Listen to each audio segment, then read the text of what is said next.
Bonjour à tous, j'espère que vous allez bien. Nouvelle vidéo aujourd'hui, le principe est simple, ça va tout simplement être de vous montrer un petit peu comment j'organise mon cardio au niveau de mes semaines. Il y a quelques personnes, vous n'êtes pas 36 hein, mais il y a quelques personnes qui m'ont demandé comment je faisais pour organiser mon cardio par rapport à mes entraînements. Ça c'est le chat qui vient de faire un saut d'ici. Quelques personnes qui me demandaient comment j'organisais mon cardio dans la semaine par rapport aux différents entraînements de musculation que je pouvais avoir, et le fait typiquement qu'il y ait 2 leg day en plus de 3 à 4 séances cardio, je reviendrai un petit peu là-dessus après, tout simplement comment faire en sorte que ça vienne pas impacter votre récupération.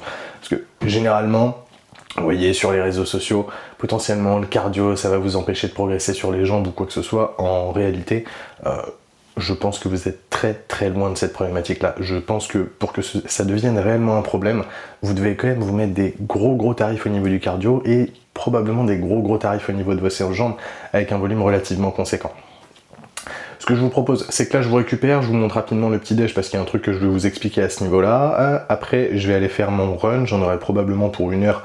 Je pourrais pas vous emmener, j'aurai le téléphone avec moi par contre, tout simplement pour écouter ma musique. Peut-être que je vous prendrai un plan au téléphone ou quoi que ce soit. Je verrai si c'est faisable et après je vous reprends, je vous explique tout ça et ensuite on viendra se retrouver du coup pour une petite analyse de certaines vidéos d'entraînement, vu que c'est quelque chose qui vous avait plu sur une de mes premières vidéos, donc on va aller faire des check-up d'exécution à ce niveau-là. Écoutez, sur ce, on se retrouve pour le petit-déj. Bon, le petit-déj, relativement simple, on dirait pas du tout un petit-déj de bodybuilder ou personne qui fait de la musculation. Le principe, hop, je vais vous reprendre en facecam, ça va être plus agréable pour vous. Le principe est relativement simple. Ce que j'aime bien faire maintenant, c'est ma routine du moment, pardon, c'est juste me réveiller et aller m'entraîner relativement tôt en soi, typiquement dans la demi-heure, 45 minutes qui suivent mon réveil. Du coup, j'ai tout simplement pas envie de me surcharger au niveau digestif, d'autant plus là, pour aller courir, le rythme devrait être assez intense en soi, donc j'ai pas envie d'être lourd à ce niveau-là. Et honnêtement, ce dont j'ai besoin quand j'ai envie d'aller faire une activité physique, que ce soit typiquement musculation, ou même tout simplement une activité cardio, c'est juste des glucides en soi. J'ai pas besoin d'avoir des protéines directement, à partir du moment où derrière j'aurai allez, aux alentours des 4 à 5 rations de protéines dans la journée, que j'aurai mon total de protéines journalier, il n'y a pas vraiment d'importance à avoir mes protéines juste avant d'aller m'entraîner. Potentiellement, vous pouvez le faire. Si vous avez que 4-5 prises alimentaires et que vous avez le temps de vous laisser digérer entre le moment où vous réveillez ou entre le moment où vous mangez et que vous allez vous entraîner, let's go. Par contre, si jamais vous manquez de temps et que c'est ric-rac à ce niveau-là, je pense que simplement vous concentrer sur des glucides qui se digèrent relativement bien, ça fait très bien le job. Là, vous l'avez vu, du coup, il y a une banane, il y a tout simplement 2 tranches de pain de mie, donc ça fait 80 grammes, et avec j'ai 30 grammes de confiture, ça se digère relativement bien, dans la demi-heure, je serai parti. Pourquoi les tranches de pain de mie grillées avec de la confiture? Tout simplement parce que déjà c'est bon, premier point. Deuxième point, ça me permet d'avoir un petit peu de sodium, j'ai à peu près 0,9 grammes de sel, il me semble, avec le pain de mie, donc c'est pas trop mal étant que je vais transpirer vu qu'il fait relativement chaud. Et la banane, tout simplement, un petit peu de potassium. Et derrière, le café, tout simplement parce que j'aime bien. Autre point, par contre, intéressant vis-à-vis du café, si jamais vous faites pas nécessairement, là on va dire que le cardio que je vais faire, si vous voulez, je me fiche un petit peu des BPM ou quoi que ce soit, l'objectif c'est plus de se mettre à un certain tarif et kiffer en faisant du run en extérieur, tout simplement.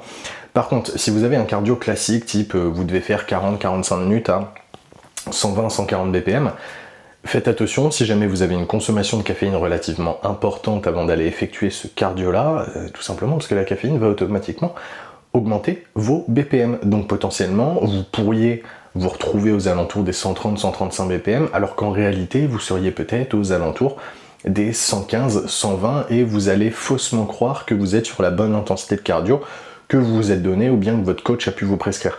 Faites juste attention à ça, c'est juste quelque chose à prendre en compte. Je pense que c'est relativement simple, hein. Si vous voulez évaluer le truc, vous prenez tout simplement vos différents cafés Monster dans la semaine, vous évaluez ce qui se passe dans l'heure qui suit environ, de combien les BPM augmentent en moyenne, bon très bien, vous avez votre baseline, et si jamais vous faites du cardio après la consommation de cette caféine, vous les retirez tout simplement et ça vous permet d'ajuster un petit peu à la hausse le nombre de BPM que vous devez viser, tout simplement. Écoutez, c'est tout ce que j'avais à vous dire au niveau du petit-déj, honnêtement c'est relativement simple, vous le voyez, rien de magique comme à chaque fois de toute façon. Je vais aller courir, j'essaye de vous prendre 2-3 plans et on se retrouve après. Ciao. J'espère qu'on va bien m'entendre, sinon je m'occuperai d'améliorer le son avec CapCut. Vous m'excuserez si c'est un petit peu moins bon que le son micro que vous aviez eu avant et celui que vous allez avoir après. Du coup, le run est terminé. En réalité, c'était pas trop mal. 14 bornes, je sais plus, 300, 400 mètres, à peu près 1 heure pour le faire, un tout petit peu moins, 58 minutes. Donc c'est plutôt pas mal en soi. C'est bien mieux que ce que je pouvais faire il y a 2-3 mois. Alors, la subtilité qu'il faut prendre en compte sur ce type de cardio, bon, typiquement là, c'est un cardio où je vais tout simplement chercher à déplacer mon poids de corps. Il faut savoir que j'ai perdu beaucoup de poids, c'est un grand mot, mais sur les 3 derniers mois, j'ai à peu près perdu une dizaine de kilos. Je suis passé de 97 à 88,5. Là, je maintiens plus ou moins aux alentours des 88,5. Ça oscille entre 87 et 89 selon les jours. Mais la vraie moyenne sur les 2 dernières semaines, c'est 88,5. Je vous mettrai les photos du physique, juste là, on va dire par ici, qui sont pas trop mal en soi. C'est relativement sec. Je suis assez content. Je pense pas que je vais pousser plus bas, parce qu'après, honnêtement, en termes de récupération sur le plan articulaire, ça devient relativement compliqué à gérer pour moi. Ça m'a toujours fait ça depuis mes débuts. Quand je suis relativement sec, excusez-moi pour le bruit, quand je suis relativement sec, les articulations ont tendance à prendre cher un petit peu plus vite que le reste. Donc là, l'objectif, ça va juste être de stabiliser ce poids de corps là et tout simplement chercher à performer en cardio. Et ce que je voulais vous dire initialement, c'était tout simplement que typiquement sur du run, si vous perdez beaucoup de poids, bon, j'ai envie de vous dire, une dizaine de kilos de perdus sur une base à 95-100, ça vous fait un pourcentage qui est assez conséquent en soi. Donc évidemment, est-ce que vous avez réellement progressé en capacité cardio, ou bien est-ce que c'est tout simplement l'exercice qui est devenu plus facile parce que vous avez moins lourd à déplacer? Bon, je pense que ça se défend. Dans ce cas-là, si vous voulez évaluer les choses, potentiellement, vous vous mettez sur un ergo, un appareil cardio qui sera moins influencé par votre poids. Typiquement, il va y avoir du bruit. Typiquement, un rameur ou bien un skyerg, et vous voyez où vous vous situez en termes de progression en performance, et ça vous permet de voir en effet si votre capacité cardio s'est améliorée. Alors vous me direz oui, bon, potentiellement il y a la technique qui s'est améliorée sur le rameur, sur le skyerg, bien évidemment, mais ça vous permet quand même d'avoir une idée en soi. Concernant le cardio, du coup, là je vais vous mettre un petit peu l'affichage typiquement de ma semaine. Ouais, je vais mettre comme ça va être pas mal. Je vais vous mettre l'affichage du coup de ma semaine d'entraînement et la manière dont c'est réparti entre musculation et cardio. Comme vous pouvez voir, je suis extrêmement rouge. Alors, c'est relativement simple. Première journée, là en ce moment je suis sur un programme upper-lower x2. Il n'y a pas nécessairement des groupes musculaires. En vrai, si, il y a les bras, étant donné que je me suis enfin remis de déplacement de la tête radiale. Ne me demandez pas comment.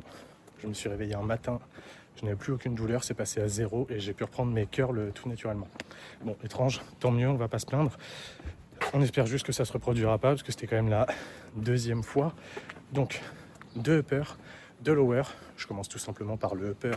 C'est relativement simple, tout simplement parce que je veux prioriser les bras. Donc, les bras sont en début de upper 1 et en début de upper 2. Aussi simple que ça. Ça me permet tout simplement de les travailler quand je suis relativement frais, que j'ai de l'énergie à revendre. Étant donné que j'ai toujours effectué les bras en fin de séance et avec un volume relativement faible depuis mes débuts, honnêtement, même s'ils sont faibles, tout simplement parce que ça m'a toujours extrêmement ennuyé de travailler les bras, 12 positionnements en soi. Bref, on reprend sur la répartition, sinon ça va être très très long. Et en plus, je suis en train de chercher mes idées et j'ai encore le souffle un petit peu coupé. Alors, 2 upper, 2 lower. Il va y avoir 3 séances cardio. J'en ai potentiellement une 4e qui est optionnelle. C'est vraiment pour une notion de plaisir et selon l'énergie que j'ai à disposition. C'est surtout ça le facteur déterminant en soi. Quand j'entends énergie à disposition, c'est juste ma capacité à me mettre tarif, est-ce que j'ai l'envie ou quoi que ce soit, ou bien tout simplement, est-ce qu'au niveau articulaire, c'est ok. Même si là, en vrai, en ce moment, ça reste plutôt pas mal. Du coup, j'ai mon upper 1. À la fin de ce upper 1, c'est simple. Je viens tout simplement effectuer 45 minutes de cardio très tranquille. Je me mets sur un tapis, marche inclinée. Généralement, je me mets la pente à 15 degrés et je vais marcher aux alentours des 5 km/h et demi, 6 km/h. Ça me permet de me situer à peu près sur du 120 125 BPM, ce qui est pas trop mal. Et pourquoi je le fais de manière relativement longue? Honnêtement, faire des petits blocs de 20 minutes, ça m'ennuie horriblement. Il faudrait le répartir sur les 4 séances, ça allonge toutes les séances. Je préfère savoir que j'ai une séance qui est relativement longue parce qu'il y a du cardio à la fin. Et comme j'en avais parlé dans une vidéo YouTube précédente sur le cardio, je trouve ça bien plus intéressant que vous ayez des blocs de cardio relativement, je vais me péter la gueule, relativement longs plutôt que plein de petits blocs séparés. Je pense que c'est beaucoup plus intéressant. Ensuite vient la séance lower, donc ça classique, rien de particulier à ce niveau-là. Je mets pas de cardio juste après une séance lower, tout simplement parce que déjà mes jambes sont trop fatiguées. A priori, c'est peut-être pas le plus intéressant pour l'hypertrophie, même si je pense que honnêtement, c'est dans une mesure qui est tellement faible qu'il faudrait même pas se prendre la tête avec ça. Le lendemain, je suis en jour de repos le mercredi. Ici, c'est simple. Je me fais un petit hit. Le hit est relativement simple. J'ai une grande côte pas très loin de chez moi. Je vais tout simplement me faire 6 tours. Bon, j'ai un échauffement, je vais jusqu'au spot. J'en ai pour 5 minutes de run tranquille. Ensuite, je sprint dans la côte. Ça me fait à peu près l'équivalent de 40 secondes de sprint. C'est relativement long. Donc évidemment, c'est pas un vrai sprint type 100 mètres. Sur 40 secondes, vous vous en doutez bien. Et je redescends tout simplement en marchant tranquillement. Pourquoi en marchant? De 1, tout simplement parce que si je vais en trottinant en descente au niveau de la périostite, c'est pas fou. Et de 2, je redescendrai trop vite. Là, ça me permet de redescendre à peu près 1 minute 30. Ça me fait un ratio de 1-2 sur le hit pour l'effort et ensuite le repos à 2. Je trouve que c'est plutôt pas mal et je me sens bien comme ça. Ça me permet vraiment d'envoyer du jus. Et une fois que les 6 tours sont terminés, c'est relativement simple. Je rentre chez moi de nouveau en trottinant avec un petit retour calme. Et cette séance-là, faites le calcul, elle me prend littéralement 25 minutes au total, ce qui est top. Pourquoi je fais pas plus de hits? Tout simplement parce que c'est quand même taxant au niveau des jambes, mine de rien. Donc compliqué d'en faire plus. Et même au niveau récup, c'est assez impactant. Et c'est pour ça qu'il est placé le lendemain de la séance jambes numéro 1. Alors oui, j'ai les jambes qui sont un petit peu fatiguées ou quoi que ce soit. C'est pas très grave. C'est comme ça, je m'en fiche. L'objectif, c'est pas de devenir absolument un fucking monstre en hit ou quoi que ce soit. Et de toute façon, mon cardio reste limitant et ce n'est pas mes jambes. Donc à partir de là, l'objectif principal, il est rempli. Mon facteur limitant souhaité, c'est bien lui qui est présent. Comme sur une série de musculation, c'est le même principe. Donc là, ça me va très bien. Et ce qui est pas mal en le faisant le mercredi comme ça, c'est que moi, du coup, je vais avoir mon Legs 2 qui, lui, arrive le samedi. Donc j'ai quand même un temps de récupération qui est suffisamment important. Ça me permet de m'assurer que mon Legs 2, même si le volume est relativement faible, n'est tout simplement pas impacté par le hit. Ensuite, le jeudi, je viens tout simplement faire mon upper numéro 2. Ensuite, le vendredi, je suis en repos. Ensuite, le samedi, ce que je vous disais, j'ai tout simplement mon lower 2. Ça me permet d'avoir un jour de récup entre le upper et le lower. J'aime bien, c'est plutôt pas mal. Et le dimanche, je vais tout simplement de nouveau me faire un petit run comme ça, aux alentours des 1 heure. Pour le coup, l'intensité est plus élevée. Honnêtement, je suis pas du tout à 120, 140 BPM. Je suis beaucoup plus haut que ça. Là, honnêtement, j'ai pas pris ma montre avec moi parce que de toute façon, elle n'est pas chargée depuis un moment. J'ai plus pris l'habitude de la porter. Mais au niveau des BPM, je sais pas, j'ai compté tout à l'heure. Ça faisait 1 minute que j'étais revenu au calme. J'étais quand même à 120 après 1 minute de retour au calme à marcher. Donc je pense qu'en plein run, honnêtement, c'est pas déconnant de se dire que j'étais à 160. En vrai, on s'en fiche un petit peu. Bref, l'intensité est relativement importante. Je trouve que c'est plutôt sympa. Et la question que certains se poseront peut-être, c'est pourquoi autant de cardio? En réalité, ça fait pas tant de cardio que ça. Si vous regardez, ça fait un total d'à peu près 2 heures, 2 heures et demie par semaine. Je trouve ça relativement faible. Je crois que ce qui est recommandé, c'est à peu près... Alors, on va pas partir dans les recommandations, parce qu'entre activité physique, cardio, etc., c'est un petit peu compliqué. Mais pourquoi est-ce que je fais du cardio? Et pourquoi je pense que vous devriez probablement en faire un petit peu aussi. Alors, j'ai changé de bras parce que ça commence à devenir compliqué. Surtout que je tenais le téléphone pendant le run, parce que je me suis toujours pas acheté un petit support brassard bicipital.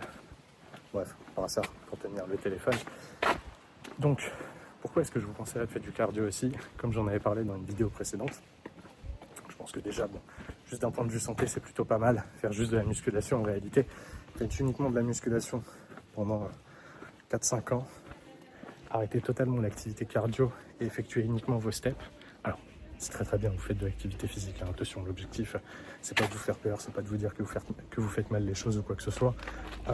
Juste, vous aurez un cardio qui est mauvais. C'est réaliste, vous faites pas de cardio, vous attendez pas à avoir un bon cardio. Comme un mec qui fait du run, il va être bon en run.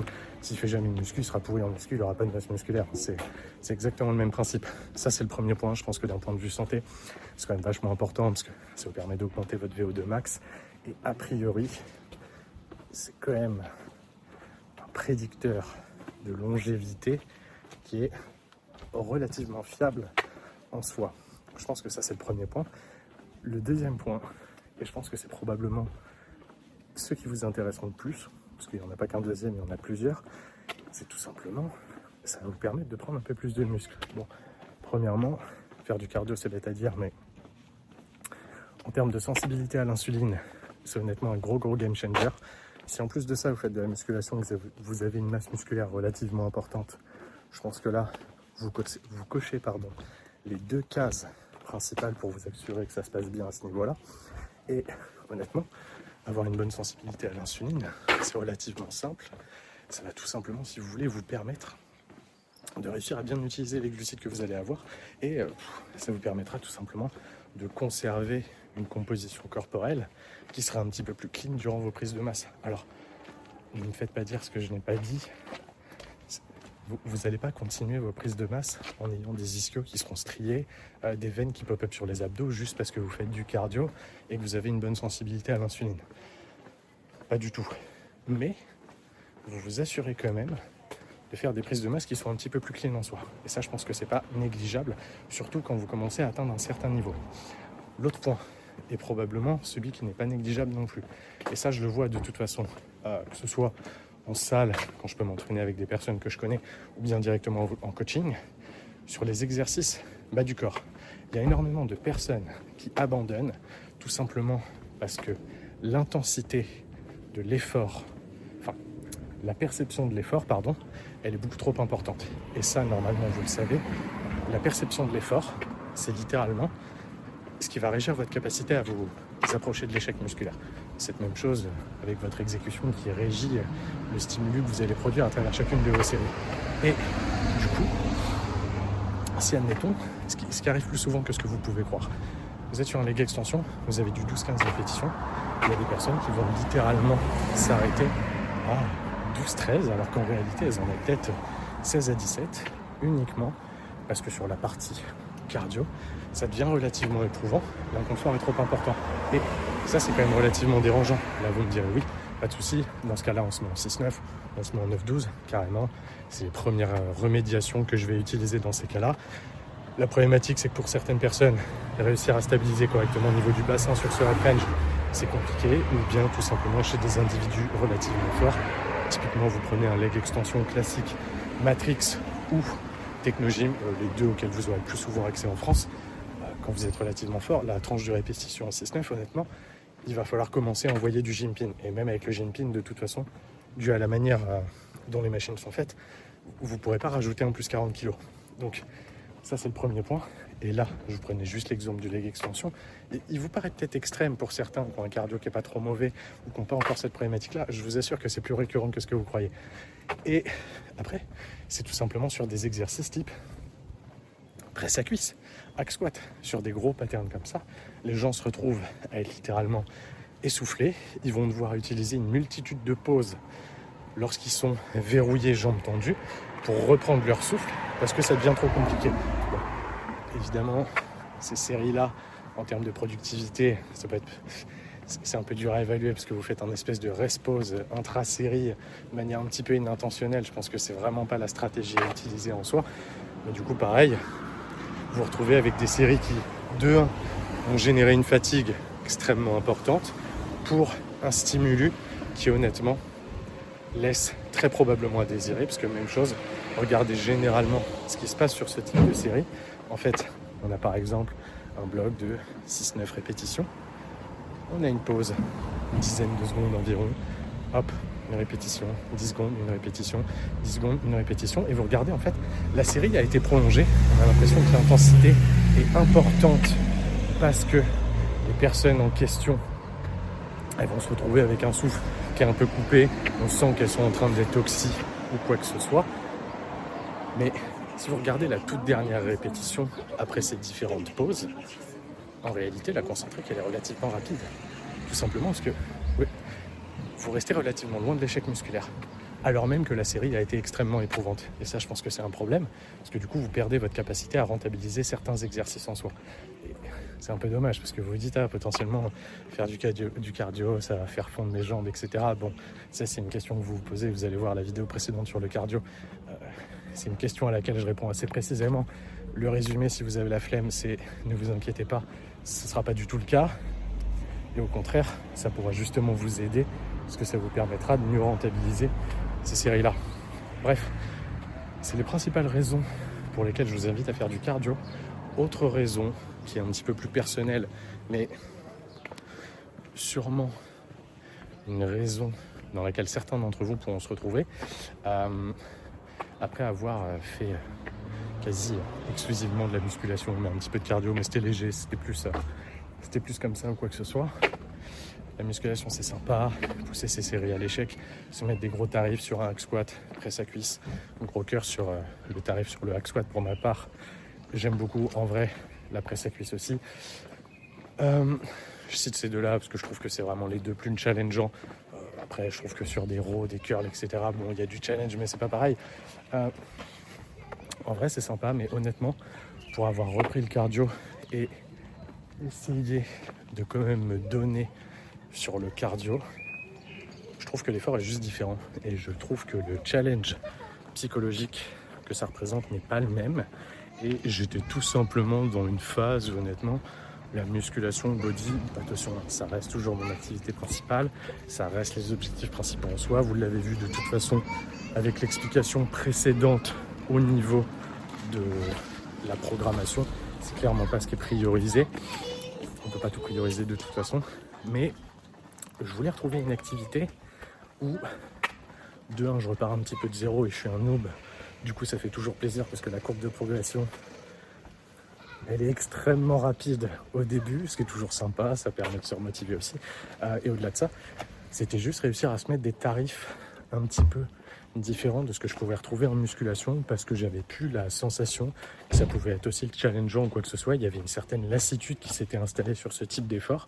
Donc là, je suis plutôt content, honnêtement, parce que les tarifs sur les séances de musculation restent les mêmes. Bon, c'est là avec une petite blessure que j'ai par-ci par-là sur les jambes, je reste toujours vigilant, mais ça m'empêche pas de pousser l'intensité avec 2-3 ajustements. C'est pas la séance qu'on va revoir ensemble aujourd'hui. Je vous referai une autre vidéo où je vous parlerai de ça. Je pense que ça peut être sympa parce que c'est des gènes assez courantes que vous pouvez avoir. Bref, je ne sais plus où j'en étais, excusez-moi. Ça part dans tous les sens comme à chaque fois. Et je vous disais, ouais, en effet, l'objectif c'était simplement de retrouver quelque chose d'un petit peu différent en termes de challenge. Et je pense qu'il y en a certains d'entre vous, je sais qu'il y a 2-3 personnes qui regardent mes vidéos, il y en a certains qui sont coachs aussi, qui sont un peu des acharnés de l'effort, qui aiment bien se mettre des tarifs ou quoi que ce soit. Je pense que si vous aimez juste vous mettre un tarif, indépendamment du fait que ce soit sur une série ou quoi que ce soit, en vrai, si vous ne faites pas encore de cardio, les gars et les filles, faites-en un petit peu. Je pense que pour vous challenger, c'est vraiment, vraiment pas mal. Moi, ça m'a permis de ressortir de ma zone de confort plus, et j'apprécie fortement en soi. Et dernier point, sans plus j'ai... Ouais, ça fait 20 minutes, c'est extrêmement long. Il va falloir que je raccourcisse tout ça. Au niveau du cardio, si vous avez une approche à avoir, honnêtement, c'est la même qu'en musculation. Essayez de faire progresser votre cardio dans le temps. Même principe que la surcharge progressive. C'est un petit peu différent, mais même chose. Essayez de progresser. Essayez d'intensifier un petit peu la difficulté de l'exercice ou quoi que ce soit. Si jamais vous perdez un petit peu de poids, même chose.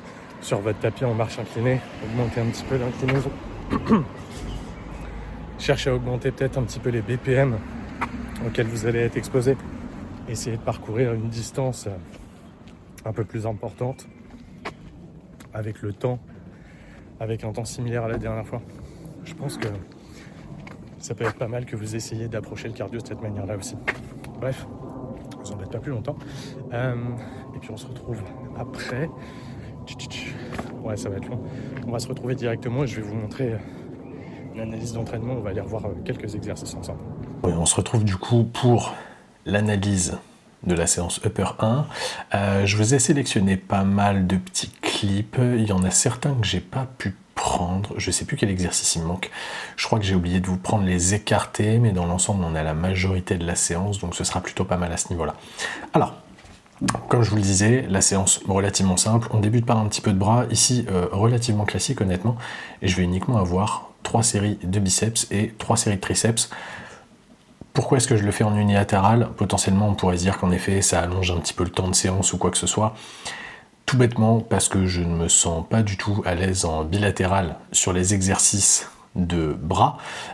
Tout simplement, je pense que c'est dû à mon valgus et je trouve honnêtement que derrière, pour réussir à gérer la stabilité ou quoi que ce soit sur ce type d'exercice, ça devient un peu galère. Et pareil pour les triceps, le fait d'avoir un valgus relativement prononcé, si je voulais faire un push-down, à chaque fois, je me retrouve à être titillé un petit peu au niveau de l'avant de l'épaule. Donc je préfère tout simplement prendre les variantes en unilatéral. Ici, sur le stretch curl, c'est relativement simple.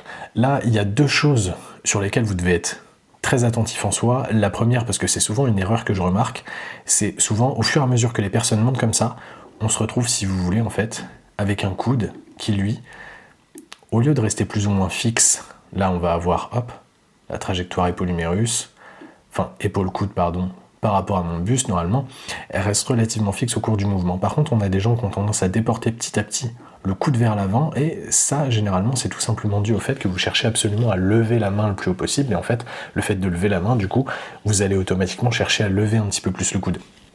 Ce que vous devez essayer d'avoir comme intention sur ce mouvement-là, et même sur les mouvements de curl en général de toute façon, c'est tout simplement vous dire, je vais chercher à presser mon avant-bras le plus fort possible contre mon biceps, et à partir de là, vous verrez que vous aurez sûrement un mouvement qui sera en fait beaucoup plus circulaire, et ça vous permettra de sûrement un petit peu mieux engager les biceps en soi. Et je pense qu'à partir de là, vous êtes plutôt pas mal du tout.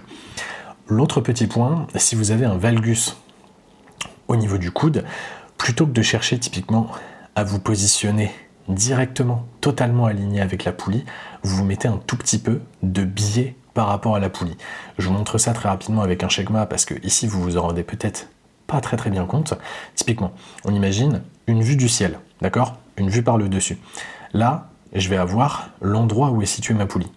Moi, je ne vais pas me situer directement ici, sinon en fait je vais me retrouver vraiment avec le bras qui va devoir partir extrêmement loin derrière, ça va être relativement désagréable. Donc là, j'ai l'endroit et ma poulie. Typiquement, moi je souhaite travailler le bras gauche, donc je vais me mettre à peu près ici, et comme ça en fait, mon bras gauche il va être là, et là je serai légèrement de biais comme ça, plutôt que chercher à avoir en fait le bras, hop, là c'est moi, là c'est la poulie, plutôt que chercher à avoir un cap qui est directement comme ça va me forcer probablement à être en rotation externe au niveau de l'épaule qui va être un petit peu trop importante, et ça va rendre le mouvement un petit peu désagréable en soi.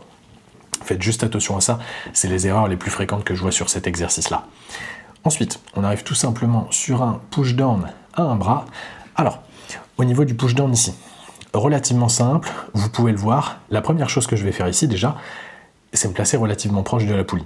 Tout simplement parce que moi, je trouve que c'est plus sympa, ça me permet d'avoir une tension qui est relativement importante lorsque je suis en phase d'étirement. De toute façon, vous le voyez bien, hein, ici par rapport au levier qu'on a, hop, je vais avoir la direction de ma résistance, et si on regarde un petit peu ce qui se passe ici, bon, dans l'ensemble, vous voyez, j'ai quand même un angle à ce niveau-là qui est très proche de la perpendiculaire, donc on est plutôt pas mal là-dessus.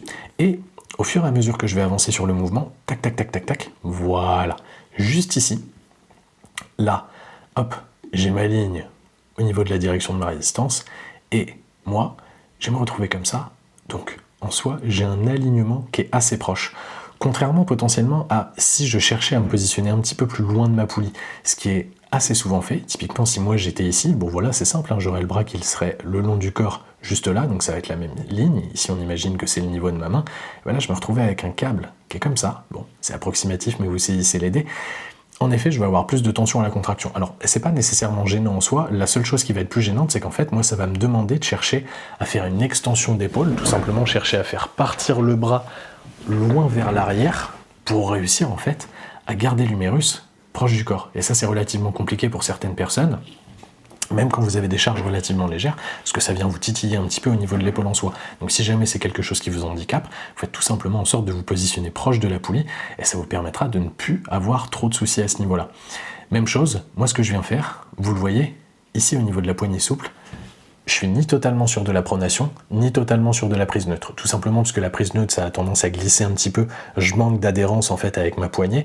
Donc je viens tout ça. Et la prise pronation, en fait, c'est bête à dire, mais avec le valgus, même chose. J'ai pas accès à une pronation qui est très très prononcée. Vous voyez là, si j'essaie de le faire le plus possible, en fait, je vais m'arrêter là. Donc typiquement, je peux pas être en pronation totale. Si jamais je souhaite passer en pronation totale, hop, je suis obligé de faire une rotation interne au niveau de l'épaule. Donc pareil, ça va venir me titiller ici.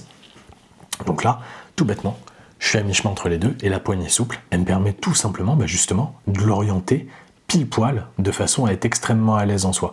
Ce qui rend l'exercice hyper sympa, et puis là, vous le voyez, de toute façon, le coude y reste stable durant l'intégralité du mouvement, et je cherche tout simplement, là aussi, durant l'étirement, à chercher à laisser mon avant-bras venir se faire presser petit à petit contre mon biceps, mais tout en restant en tension à ce niveau-là. Ok ? Ça, c'est probablement les 2 erreurs les plus courantes que vous rencontrerez sur cet exercice-là.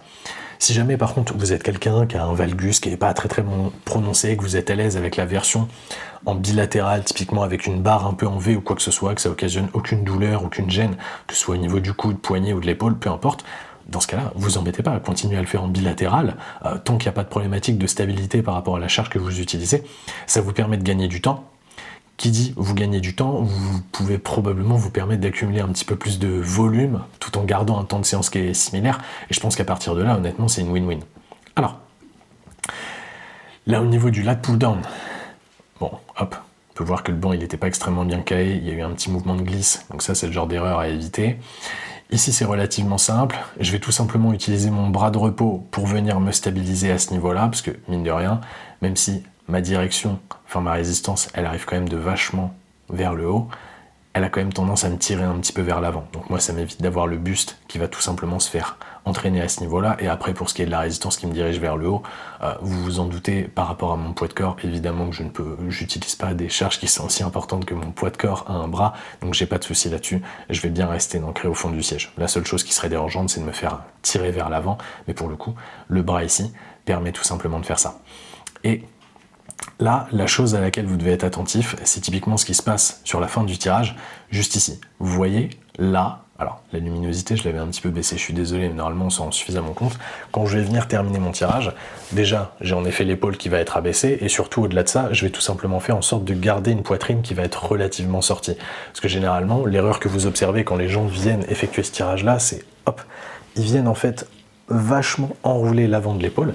Et je pense que ça, déjà, c'est dommage, de 1, parce que votre épaule risque probablement de tirer un petit peu la tête après quelques mois, années à faire ce mouvement-là avec des charges de plus en plus importantes, et au-delà de ça, vous allez tout simplement recruter un petit peu moins votre grand dorsal, ce qui est dommage étant donné que c'est quand même l'objectif principal recherché à travers cet exercice-là.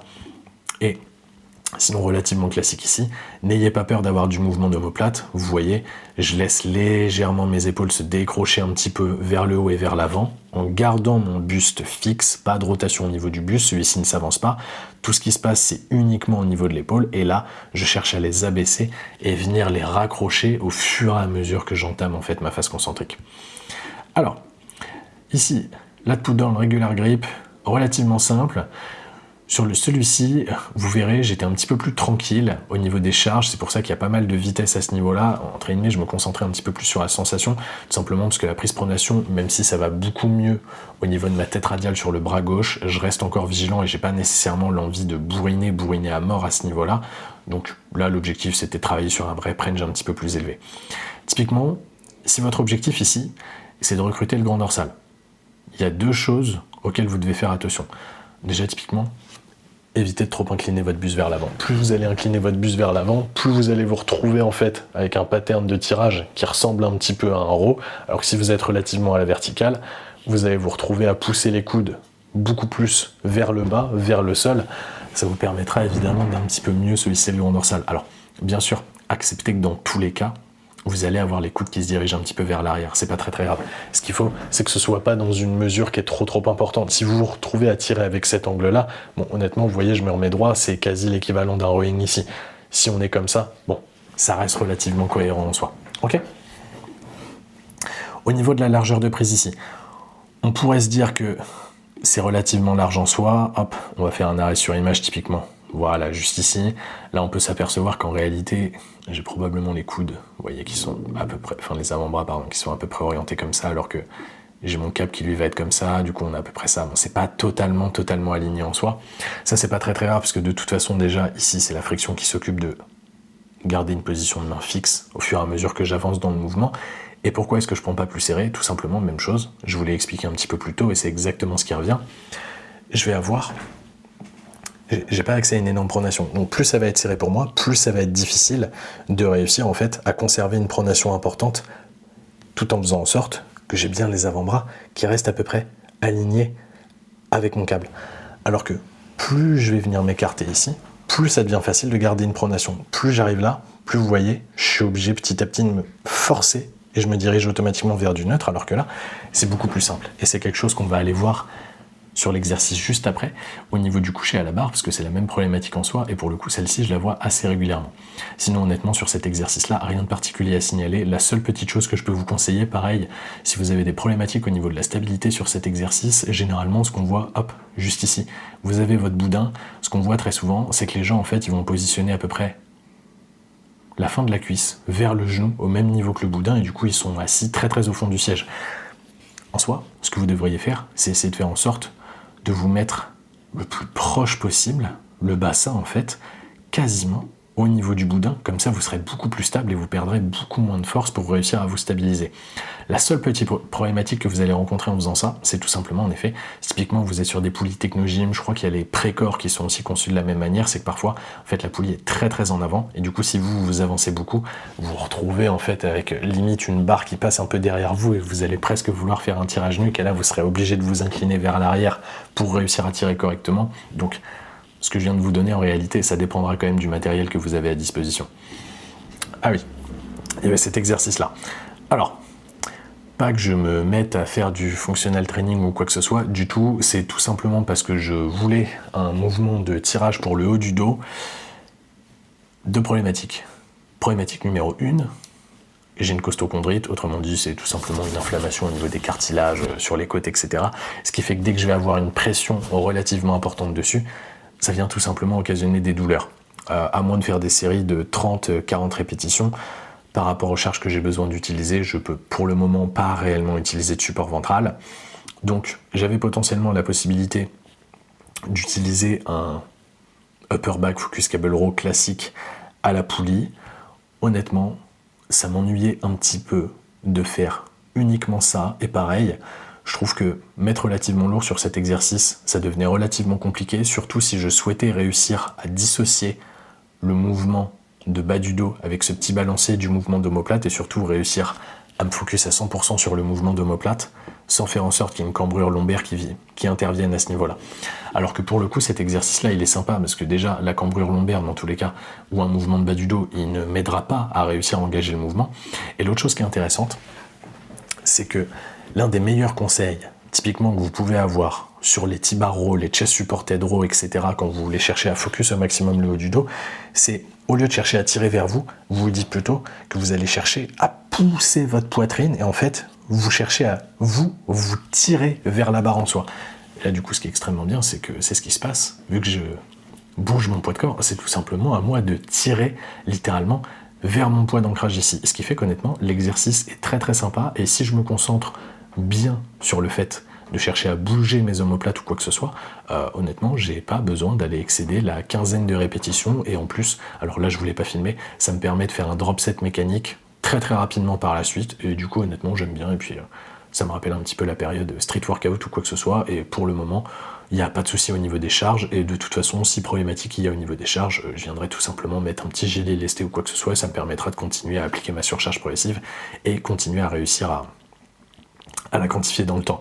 La seule problématique qu'il pourrait y avoir ici, vous le voyez, bon, typiquement, hop, quand j'arrive en, voilà, là, pareil, faudrait, vous voyez, là, on voit que ça manque un petit peu de pronation, typiquement, donc là, il faudrait que je m'autorise une prise un petit peu plus neutre plutôt que chercher à rester à moitié en pronation, mais en soi ça occasionnait pas de douleur, donc je pense pas que ce soit très grave, mais on voit quand même que les avant-bras prennent un petit peu tarif, donc là il faudrait juste régler ce souci là, et pareil, là c'était la première fois que j'ai effectué, j'ai déjà effectué une autre rotation sur cette séance là, j'ai tout simplement écarté un petit peu plus les anneaux pour éviter en fait d'avoir une flexion de bras qui est trop importante. Si les anneaux sont plus écartés, honnêtement moi je me retrouverai du coup avec une flexion de bras qui sera moins prononcée, et du coup ça me permettra de mettre un petit peu plus de tension sur le haut du dos et un petit peu moins sur la musculature des bras. Alors, hop, développé à la Smith, ici relativement simple, pareil. Deux choses importantes sur cet exercice-là. La première, évidemment, là vous êtes sur une trajectoire linéaire en soi, d'accord, contrairement au chest press convergente que vous allez avoir, etc., où je sais plus si j'ai sorti un réel là-dessus il n'y a pas longtemps, ou bien je vais le sortir dans très peu de temps, vous l'aurez peut-être déjà vu passer, où on vous dit tout le temps, ouais, vous avez la direction de votre résistance, l'objectif c'est que vos avant-bras ils soient parallèles et alignés avec cette direction de la résistance. En réalité sur les chest press, why not, mais votre avant-bras il ne pourra pas rester aligné systématiquement avec la chest press, avec la direction de la résistance de la chest press durant tout le mouvement, tout simplement parce que c'est un mouvement circulaire, et la manière dont l'arc de cercle de la machine va progresser, il ne progressera pas de la même manière que l'arc de cercle que vous allez tracer en fait avec votre épaule, puisque de toute façon, va y avoir plusieurs axes de rotation qui vont entrer en jeu, à savoir votre épaule et votre coude. La machine, vous allez avoir un seul axe de rotation qui va entrer en jeu. De toute façon, il n'y a même pas deux axes de rotation qui sont alignés en soi. Donc, bref, c'est un conseil, je pense, c'est à prendre avec des pincettes. Par contre, à partir du moment où vous êtes sur un exercice comme ça, et où il y a une trajectoire qui est totalement linéaire, là, en effet, cherchez à faire en sorte que cet alignement, vous voyez, main, poignet, coude, ici, je suis littéralement dans ma ligne de descente et de montée de la barre, en fait, tout simplement la trajectoire de ma barre, ça c'est bien, parce que là, en effet, déjà, ça vous permet d'éviter des contraintes articulaires inutiles, et de deux, ça vous permet tout simplement de vous assurer de développer un maximum de force, ou en tout cas faire en sorte que la force que vous déployez, elle se transmette le mieux possible sur l'exercice, et que du coup, vous arriviez à mieux performer sur cet exercice-là en soi. Aussi simple que ça.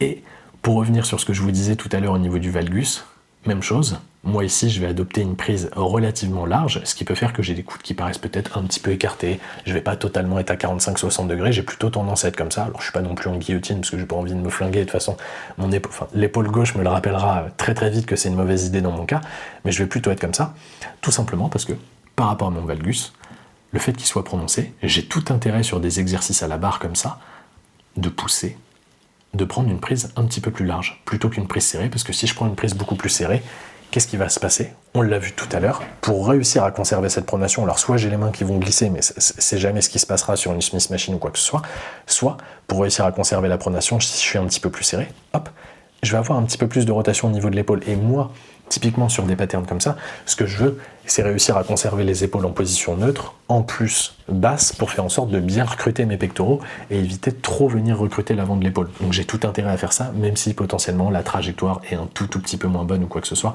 par rapport à l'aisance et au confort articulaire que ça procure, et le fait que ça permet tout simplement de progresser longtemps dans le temps sans avoir des gênes articulaires.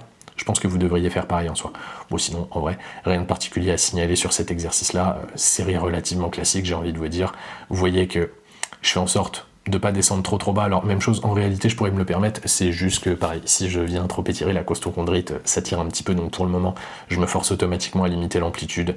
Pareil, des charges pas trop importantes, pardon. Et entre guillemets, focus un petit peu plus sur la sensation, même si j'aime pas nécessairement ce terme-là. Et simple, vous voyez, je fais toujours en sorte que les avant-bras, ils restent quasi systématiquement alignés avec la trajectoire de ma barre en soi, et je fais en sorte que mes épaules restent relativement stables et basses. Et on arrive sur le dernier exercice de la séance. Tac, tac, tac, tac. Alors, il y avait un tout petit peu de curl pronation pour les avant-bras, pareil, je voulais pas filmer, parce qu'en réalité, c'est pas très intéressant.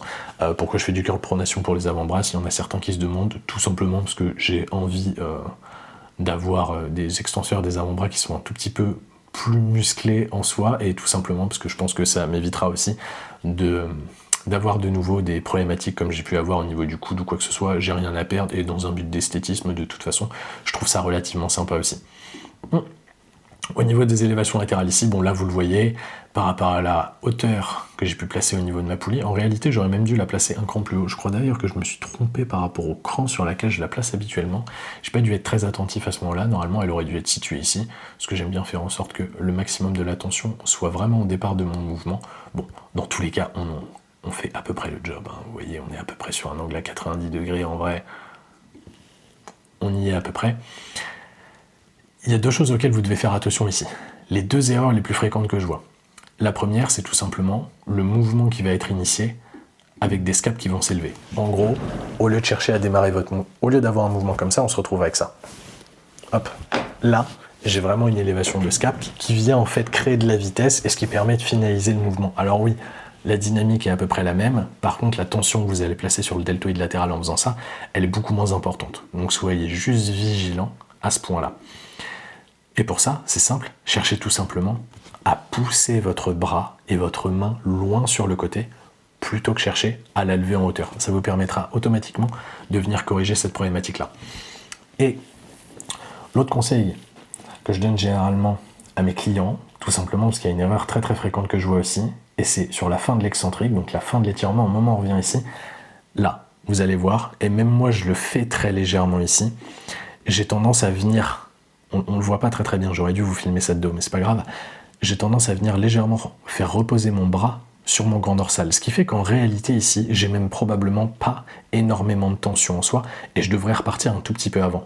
Donc moi, ce que je vous conseillerais ici, c'est de vous dire, voilà, juste ici, là, vous avez l'alignement de votre buste, et vous repartez juste avant que votre bras soit aligné avec le buste. Et à partir de là, vous vous assurez que vous allez systématiquement conserver correctement la tension sur le deltoïde latéral plutôt que venir vous reposer en fait sur une autre structure, un autre muscle et en réalité vous êtes tout simplement en train de rebondir ou quoi que ce soit et il se passe pas grand chose. Et l'autre chose à laquelle vous devez faire attention, là ça ressortira pas en vidéo, mais c'est sûrement l'erreur que je vois le plus souvent chez mes clients, c'est tout simplement au fur et à mesure que vous allez étirer, donc déjà vous venez tout simplement vous reposer et ça part d'une bonne intention. Vous cherchez en fait à gagner de l'amplitude et vous allez tout simplement, hop, laisser partir comme ça et vous enroulez l'omoplate vers l'avant. Vous étirez pas plus le deltoïde latéral en faisant ça. Alors soit vous gagnez de l'amplitude de mouvement. Par contre, est-ce que vous augmentez le degré d'étirement sur le muscle souhaité? Pas du tout. Alors que normalement, c'est ce qui vous intéresse. Vous, votre objectif, quand vous cherchez à augmenter l'amplitude sur un exercice, c'est pour réussir à augmenter l'étirement sur un muscle en question. Si augmenter l'amplitude ne vous permet pas d'augmenter l'étirement sur un muscle en question, vous n'avez aucun intérêt à faire ça. En tout cas dans le cadre de l'hypertrophie. Après, si vous avez d'autres objectifs, là ça peut se discuter, ça dépendra du contexte. Mais pour l'hypertrophie, aucun intérêt à faire ça. Ok ? Écoutez, je vous embête pas plus longtemps, on a déjà fait un petit check-up de pas mal de vidéos, je pense que je vous referai ça, étant donné que ça vous avait plu la première fois où je l'avais fait. N'hésitez pas à me dire en commentaire de toute façon si c'est quelque chose qui vous a de nouveau plu, potentiellement s'il y a des séances de mon programme, typiquement le upper 2 ou même les 2 lower que vous aimeriez qu'on aille observer ensemble, parce que c'est vrai que la dernière fois que j'avais fait ça, c'était aussi sur des exercices haut du corps, et j'ai moins abordé les exercices bas du corps, alors qu'il y a pas mal d'erreurs aussi et pas mal de tips que je pourrais vous donner à ce niveau-là, donc n'hésitez pas à me le faire savoir en commentaire. Et pour les personnes qui le souhaitent, j'ai fait une petite fiche récap sur la manière dont vous pourriez intégrer le cardio à votre programme d'entraînement en hypertrophie sans que ça vienne compromettre votre progression et vos résultats, et tout en faisant en sorte que vous arriviez à progresser en cardio. Si ça vous intéresse, vous allez tout simplement sur mon Instagram, je vous ai mis le lien directement en description de cette vidéo de toute façon, vous m'envoyez un petit message privé et je vous enverrai directement la ressource, comme ça vous pourrez l'utiliser pour améliorer un petit peu votre entraînement. Et écoutez, on est sur la fin de cette vidéo, merci d'avoir regardé jusqu'ici, si ça vous a plu, n'hésitez pas à laisser un commentaire, vous abonner, laisser un like, moi ça m'aide beaucoup, et puis on se retrouve très très vite pour une prochaine vidéo.